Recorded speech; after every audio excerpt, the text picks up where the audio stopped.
வணக்கம் மக்களே. தலைநகரில் கவனம் செலுத்தாத எடப்பாடி பழனிசாமி அவர்கள் மொத்தமாக 37 தொகுதிகள்.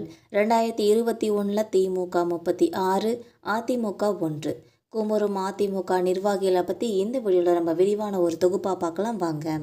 2026 சட்டமன்ற தேர்தல் நெருங்கிக்கிட்டு இருக்க இந்த சூழ்நிலையில் தேசிய ஜனநாயக கூட்டணியில் இடம்பெற்றிருக்க அதிமுகவோட சில பகுதிகள் ரொம்ப தீவிரமாக செயல்பட்டு வந்துட்டுருக்காங்க.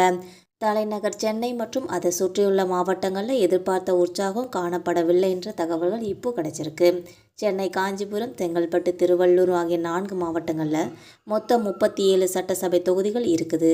இதில் 2021 தேர்தலில் மதுராந்தகம் தவிர மற்ற 36 தொகுதிகளிலும் திமுக வெற்றி பெற்றது என்பது குறிப்பிடத்தக்கது. இந்த நிலையை மாற்றுவதற்காக வலுவான முன்னெடுப்புகள் இதுவரை தெளிவாக தெரியலன்னு சொல்லி கட்சி வட்டாரங்களில் ஒரு கருத்து நிலவிக்கிட்டு வருதுன்னே சொல்லலாம். கொங்கு மண்டலத்தில் எடப்பாடி பழனிசாமி அவர்கள் நேரடி கவனம் செலுத்தி வேட்பாளர் தேர்வு, பூத் கமிட்டி அமைக்கிறது, கட்டமைப்பு வலுப்படுத்துறது, இந்த மாதிரி பணிகளில் ஈடுபட்டு வருவதா சொல்லப்படுது. ஆனால் தலைநகர் பகுதிகளில் மாவட்ட நிர்வாகிகளோட விரிவான ஆலோசனைகள் நடைபெறலைன்னு சொல்லி ஒரு புலம்பலம் இன்னொரு பக்கம் எழுந்திருக்குன்னே சொல்லலாம். 3 மாதங்களுக்கு ஒரு முறை நடைபெறும் கூட்டங்களில் பூத் கமிட்டி அமைப்பை வலியுறுத்துறது மட்டுமே நடைபெறுதுன்னு சொல்லி ஒரு கருத்து தெரிவிக்கப்படுது.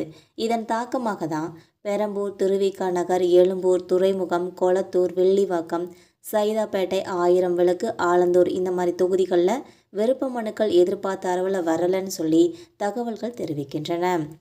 வேளச்சேரி, விருகம்பாக்கம், தியாகராஜ நகர் இந்த இடங்களில் திமுக எதிர்கொள்கிற சவால்களை பயன்படுத்திக்கிட்டு அதிமுக முன் வரலன்னு சொல்லி ஒரு குற்றச்சாட்டும் இன்னொரு பக்கம் வைக்கிறாங்க. இதற்கிடையில் கூட்டணியில் பாஜகவோட முக்கிய பங்கு வகிக்கிறதுனால சில தொகுதிகள் கடைசி நேரத்தில் பாஜக வசம் செல்லக்கூடும்னு சொல்லி ஒரு எதிர்பார்ப்பும் அதிமுக நிர்வாகிகளுக்கு இடையே ஒரு குழப்பத்தை ஏற்படுத்தியிருக்குன்னே சொல்லலாம். நாம் செலவு செய்து வேலை செஞ்சு இறுதியில் தொகுதி கூட்டணி கட்சிக்கு போனால் என்ன செய்கிறது அப்படிங்கிற ஒரு கேள்வியும் எழுந்திருக்கு. இது மட்டும் இல்லாமல் தலைநகர் பகுதிகளில் பாஜகவோட சார்பில் தமிழிசை சவுந்தரராஜன் அவர்கள், எஸ்டி சூர்யா, வினோஜ் பி செல்வம் இவங்கெல்லாம் ரொம்ப தீவிரமாக களமிறங்கிறதுக்கான வாய்ப்பு ரொம்ப அதிகமாகவே இருக்குதுன்னு சொல்லி கருதப்படுது. அதிமுகவோட நிர்வாகிகளோட மனநிலையை பாதிக்கிறதா இந்த தகவல்கள் தெரிவிக்கிறது. இதனால் பாஜக வேட்பாளர்களுக்காக முழுமையாக செயல்படுற ஒரு தயக்கம் இருக்கிறதா தெரியப்படுது.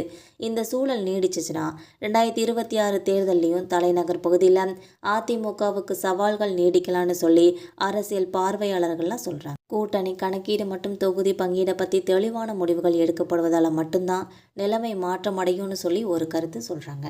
மக்களை நம்ம போகிற இந்த அரசியல் தகவல்கள் உங்களுக்கும் பிடிச்சிருந்தா மறக்காமல் நம்ம சேனலை சப்ஸ்கிரைப் பண்ணிக்கோங்க, பெல் ஐக்கனையும் கிளிக் பண்ணி வச்சுக்கோங்க. அப்போ தான் நம்ம போகிற இது மாதிரியான வீடியோக்கள் உடனுக்குடன் நோட்டிஃபிகேஷனாக வந்து சேரும். தேங்க்யூ.